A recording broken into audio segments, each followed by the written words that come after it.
I found this little boat on eBay. I won the auction and I was like, okay, I have a boat now. It was $5,000. So basically for $5,000 you can live in London. On a small boat like that, I think the maintenance was so low. Like, it had a little outboard engine, got serviced hardly ever. I think I paid £60 to service it the one time. And then it came out of the water to get the bottom repainted twice, and that was like 600, 700. I had a solar panel, so I had free electricity. I had a diesel heater, so I paid for diesel in winter. The boat was so small that my river license was like £50 a month. Wow, yeah. So it was nothing. Yeah, it was peanuts.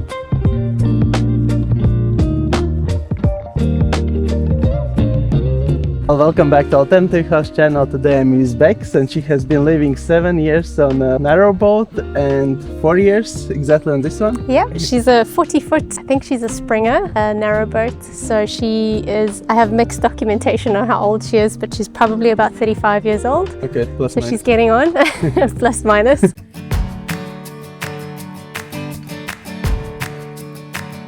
So we've got the engine in here. I can show you if you want to. Sure. Yeah? It takes a little bit of an effort to get it out.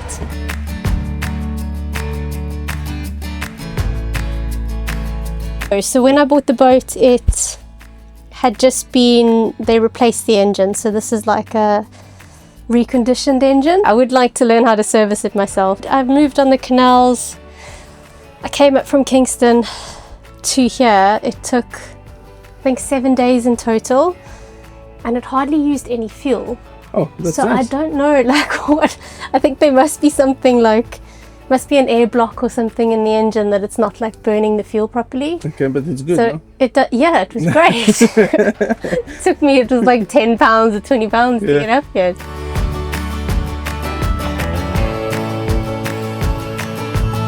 This is the entrance and you have immediately bedroom.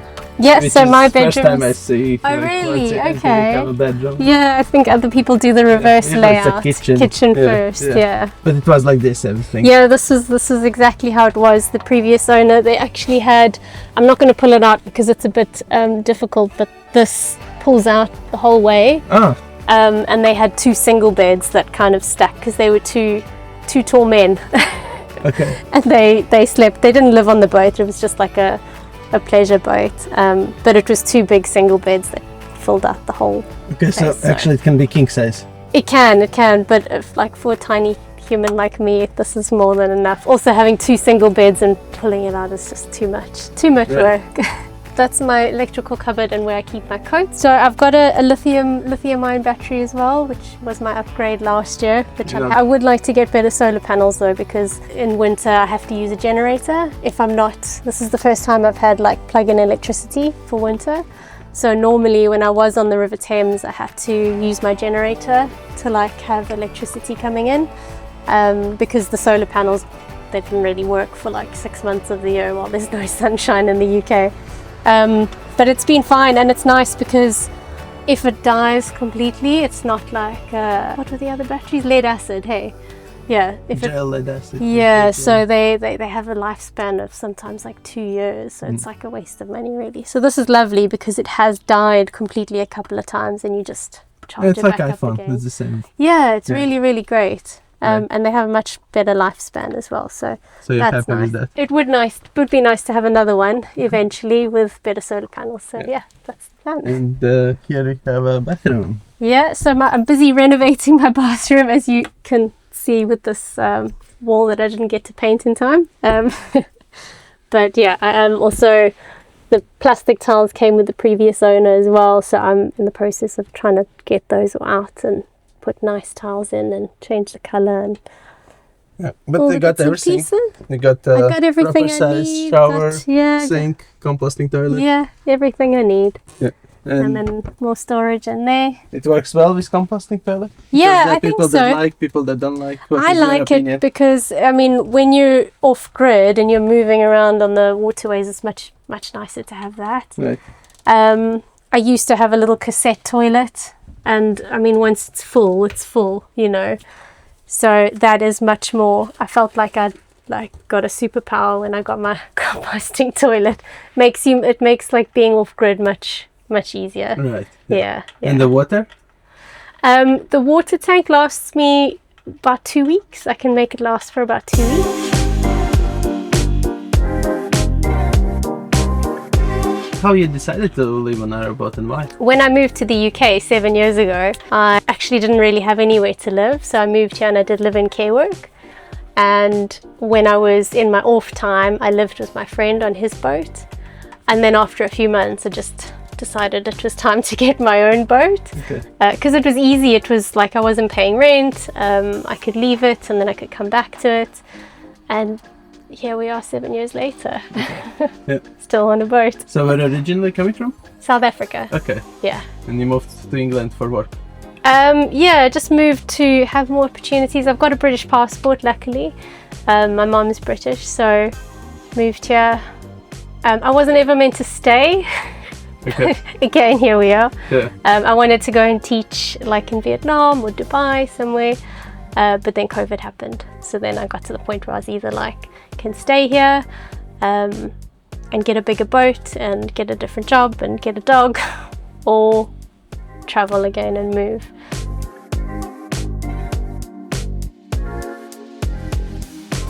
My water system is all gas as well, which is really lovely because I have instant hot water. Have a full-size cooker, which has also been so lovely because I can bake and cook to my heart's desire. Sink, fridge, bit of storage, but I really would like to change the layout of the kitchen. This counter would be nice to get rid of the whole thing because it's oversized for its for the cupboards, I think. I was a nursery teacher in South Africa, and then I moved here and I did SEN, so special needs. And then I went into a homeless charity and I worked there for a few years helping homeless people. And now I've gone back to care work and working a bit online and building my network marketing business as well. So yeah. So you did kind of like tough charity job. All my life I've chosen the hard jobs. Yeah. I've really chosen. I haven't made it easy for myself, but it's always given me purpose, and I love helping people. It's always been at the core of what I do. It is a fold-out bed, although it's not very practical, so it doesn't ever fold out. So no guests. No guests. If I do have guests, they always stay in my room, and I move this chair here and I just like make this into a little bed. My little home office that I have going here. And this is the fireplace. This is the fireplace. Yes, so I've got that, and then it's been nice being in a marina because I have this little fan heater as well. So when the fire dies in the night, the boat isn't freezing cold in the morning. You can just put it on while you're still in bed. So that's been lovely. I mean, it's not a massive boat to heat. It's very easily overheated sometimes. It's 6 foot wide, right? Yeah, 6 foot by 40 foot. Yeah. Yeah. And the previous one you had? Oh my god, it was like 23 foot. It was van sized. It was tiny. It was really, really small. It was like, I'm sure you've seen them, a little cabin cruiser. Mm-hmm. Yeah, I mean, because I was coming from South Africa and our currency is really weak. So that was basically the money that I had. So I like sold my car and stuff in South Africa and I bought a little boat. How was your journey so far? Like, what do you think about smaller and bigger boat? What is pros and cons? I would love to have a longer boat, mainly just to have like more space for people to come over and sleep. I think when you grow, when I was living in a tiny boat, my life was very tiny. I only had a few things, but then when you get a bigger boat, you suddenly are able to fill up the space. So now the space I think is quite full. So I would love to upgrade and get a longer boat. How much did it cost you, this boat? This boat cost me 30 grand. Okay, it's still very, very good price. Yeah, I think I got it for a decent price. I don't know what the price of boats are at the moment. Hopefully I could get a little bit more for it, but I'm trying to maintain it as well so it kind of keeps its value. How you buy the boat? Like you had to do inspection, like to check if it's not rusty. So it came with a survey that had recently been done. And you can trust these surveys. Exactly. I did. Okay. I did trust it, but then I came out. I took it out of the water like a year after I bought it, and then it got another survey done. So it was in good condition. It did need some work on the bottom. So I had to get some welding done on the bottom, but it's due, I'm sure you can see, it's due to come out of the the water again, so I need to get it out in the next couple of months. So it's once in 3 years? So it should come out of the water every 2 to 3 years to get blacked, like get painted on the bottom, and then a survey should be done about every 5 years. So I'll get another survey in about 2 years' time if I still have the boat. Boat life is you don't pay rent or anything, but the maintenance does cost you, and if you don't maintain the boat, then you lose the value of the boat.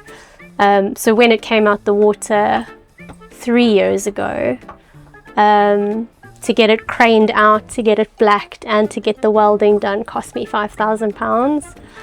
I think a little bit over. So, I mean, a huge expense in that was the labor. Labor costs so much. Like at the moment, like my windows are leaky as well. So next month they are coming out and getting resealed and stuff. So that's going to set me back probably at least £1,000. Yeah, so little things, but they all kind of add up, and then the boat needs to come out as well, so it'll probably cost me like 500 to 1,000 as well. But that will be like twice in a 5-year stretch. Yes. Yeah.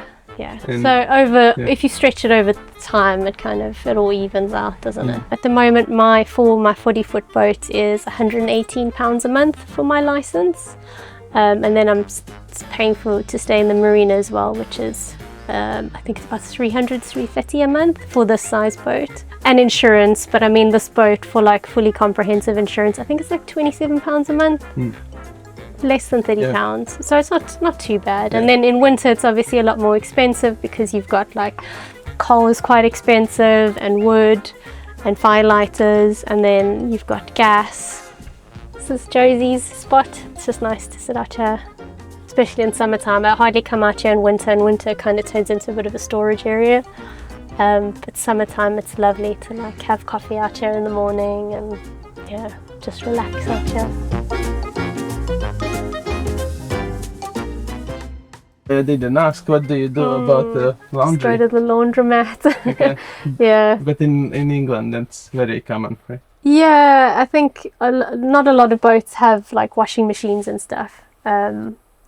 So it is such a luxury. I think sometimes when I go to like my mom's house and I get to use a washing machine, it's like people don't understand like the luxury of like having a washing machine and hanging up your washing. Right. It's so nice because it's quite expensive as well, because you're paying like £4 to £6, sometimes more, for a load of washing, and then if you're tumble drying as well, so you're looking at like sometimes £10 a load. So it adds up quite quickly, especially in winter when you've got like bigger items to wash and stuff. But I mean, all of these things make you so conscious and aware of like your usage and how much you use, and I think more people need to be conscious about their impact and how much they're using and stuff. Right. It's good to be aware of these things, I think. Yeah. I think coming from South Africa as well, when our power stations aren't maintained, so we didn't have electricity a lot of the time, and like water cuts as well, because we had droughts and stuff. And then everywhere just everywhere, shuts down. Yeah. They would have something called load shedding, so it's like scheduled power outs because the power stations just can't handle the load of electricity. And still happens. Yeah. Oh, yeah. I didn't know that. Yeah. Even in Cape Town. Like, yeah. Okay. Yeah, even in Cape Town. I don't know what it's like at the moment. Rich part of Cape Town. Even in the rich part, yeah. Wow. It's like, but you normalize it again. It's like like the power's going to be off from this time to this time, so you plan accordingly. When you come to like somewhere like the UK and you realize that power cuts aren't a thing, you realize how crazy it is that you've normalized that. But yeah, it's good to be kind of conscious of your usage, I think.